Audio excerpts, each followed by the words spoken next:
High, welcome to my blog. आजचा दिवस खूप सिंपल आहे, काही स्पेशल नाही. फक्त माझं रोजचं रुटीन तुमच्यासोबत शेअर करते. सर्वात आधी कॉफी घेतली. कॉफी घेतल्यावरच थोडी एनर्जी येते काम करायला. तर आज मी बनवणार आहे प्रियांशसाठी आलू पराठा.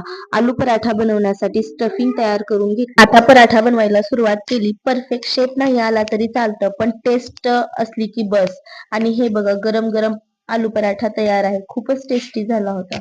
त्यानंतर किचन सेट केलं, भांडी घासली आणि थोडं क्लिनिंग केलं. रनिंग केल्यानंतर ऑनेस्टली खूप सॅटिस्फॅक्शन मिळतं. घर एकदम फ्रेश वाटतं. ही आहे शिवण्या, तर हिला आम्ही लाडाने चिव म्हणतो.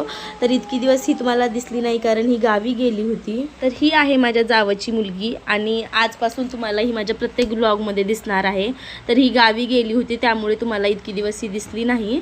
आणि असा होता माझा सिंपल आणि पीसफुल दिवस. तुम्हाला माझा ब्लॉग आवडला असेल तर लाईक करा आणि फॉलो करायला विसरू नका. भेटू उद्याच्या ब्लॉगमध्ये. बाय.